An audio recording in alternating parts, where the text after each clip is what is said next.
Hello, magandang araw mga kainday. Welcome to my vlog. Sobrang aga pa nga guys, pero itong babaeng ito ay nagmamadali na.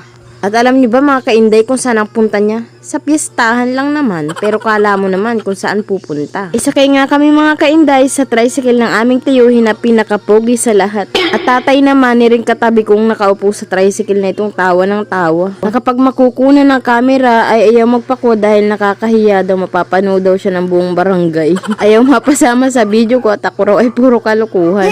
At naglakad na nga kami guys patungo sa simbahan. Habang nga kami naglalakad ay nangangamoy ulam na. Kasarap ng kumain ay nakakahiya lang. Baka sabihin ay, ay agang-aga yung makikain ay hindi pang haluto ang sinaing.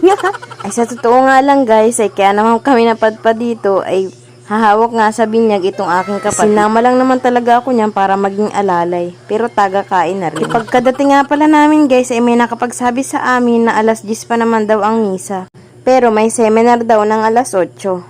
Kaya ang ginawa namin ay nag-tiktok muna kami dyan para maaliw naman kami kasi wala pa yung marihin ng kapatid ko. At habang nag-iintay nga ay kung ano-ano nang ginawa namin, na yung umupo, na yung tumayo. Dito nga pala guys, sa napuntahan namin ay may ilog. Sayang nga kung ako'y nakapagdala ng damit ay naligo sana ako dito. Wala lang, share ko lang. Pauwi na nga pala kami guys, hindi ko na nabidyohan yung sa loob ng simbahan dahil hindi ako nag-cellphone. At yung pagkain namin hindi ko na rin nabidyohan. Hanggang binutas nga lang kami guys nakasakay ng tricycle at pagdating dito sa Kalantas ay naglakad na lang kami papunta sa amin. Pauwi na kami.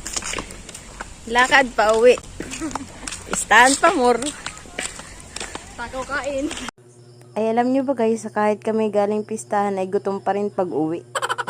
Kaya kain tayo.